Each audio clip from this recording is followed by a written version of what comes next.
The purpose of this session is to give air, I hope not too hot, though unforgivably already polluted with CO2, to the most serious issues that face us. We shall take 4 speakers for each bill. Those speakers will be held firmly to 1 minute's address. I hope that is quite clear. As the evening progresses, I'm sure our procedures will become pragmatically apparent. Thank you.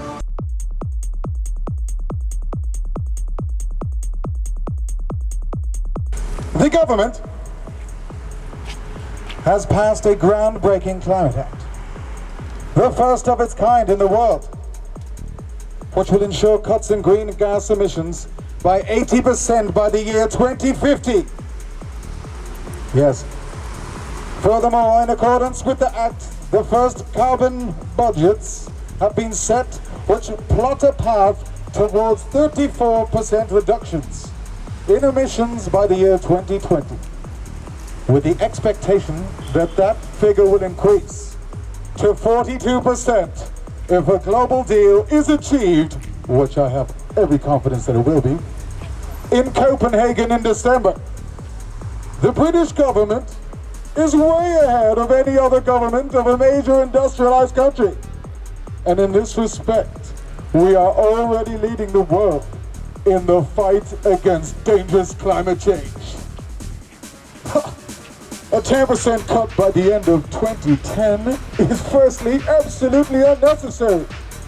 Secondly, I think you'll agree, it would be quite impractical and would cost far too much money in these straitening times. It would negatively impact all of our living resources and would alienate the public from the fight against climate change rather than bringing them on board. Thank you.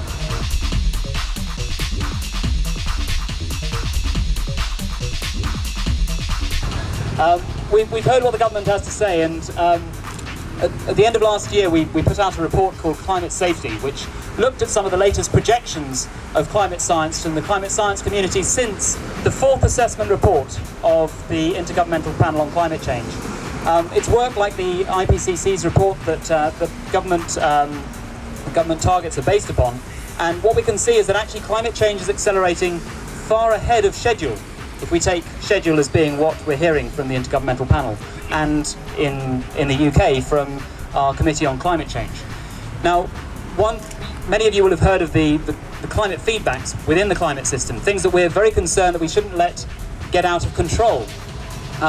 One of our, if you like, touchstones of concern has been the Arctic, has been really a story of a triple melt in the Arctic, a melt of summer Arctic sea ice, of permafrost and of land ice.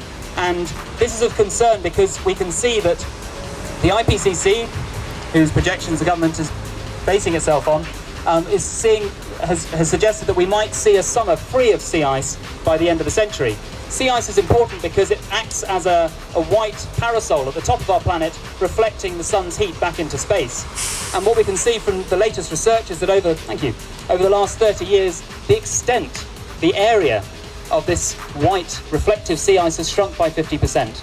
And its thickness has been thinning too, and the combination is that the volume of this sea ice, this crucially important component to our climate system, has dropped by some 70 or 80% in just 30 years. It is on a, some scientists have actually called it in its death spiral. It's on its way out. And this is important because it means that rather than reflecting the sun's heat, we're getting localized warming as the sun is absorbed by the dark open ocean.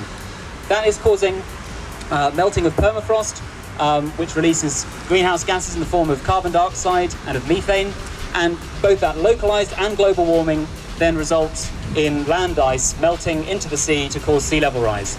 This is crucially important because this localized warming, this is a component of climate change that can happen outside of our control, and it's happening right now.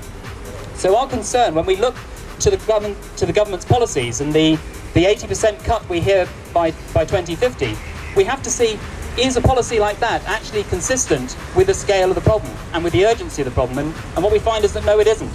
So if we think about what a cut of 80% by 2050 actually means for the planet rather than just for the UK, we see that if you look for all the different countries' commitments that would need to be consistent with that, you'll find that we're actually looking at a global cut of only 50%. Now, even if it was 80%, that's not enough, because we have to stop adding to the cumulative bucket or bathtub of greenhouse gases in the atmosphere.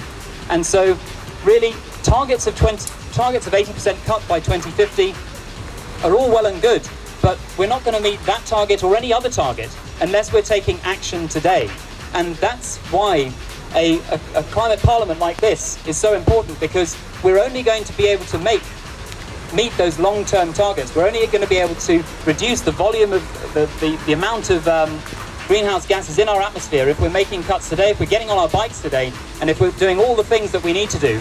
So we absolutely need to be making these cuts, and even taking a cut of 10%, but on a very short time frame. The time frame of, by the next year of 2010 is absolutely crucial if we're going to find that we've actually got to a situation in 2050 when we can be on track for addressing climate change. To save energy and to save carbon is also to save money. Also, the dynamic of change and reduction is such that you get the easiest hits first. So we need to be getting all those easy hits. There are many people in this audience who've already reduced their carbon against national average by in excess of 50% without changing their lifestyles or wearing hair shirts. It's actually quite an engaging thing to do, and we need to encourage the population that that's where they should be putting their energies, and there's a lot to be gained from it. Join the transition movement.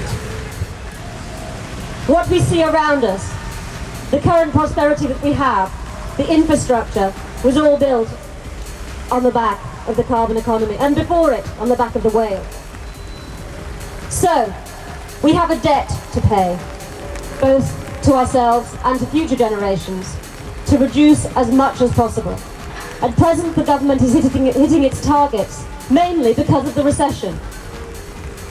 As a government and a nation that has benefited so much from an empire and all the carbon that is imported with the goods that came from that empire, I believe it's time for the government to show even more leadership and not just crow that it has met its targets, but go ahead and reduce wherever it can. We thank you. Right. Well, I would like to suggest that we need very significantly to change current normal lifestyles on this planet, so that we in fact ought to be adjusting to recession, learning to live with it, and cutting out the excessive overproduction of the sort of material things, causing the emissions to happen in an excessive way, throwing away those things so that we buy more and buy more. And so we need really to change lifestyles, to change the way society works, if we have any chance at all of preventing climate change from devastating our planet. I would like to suggest you may like to become involved with us. We call ourselves shrinking economies in the developed world, which would be a transition to sustainable lifestyles, which these currently are not.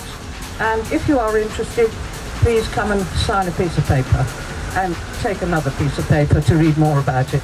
Thank you.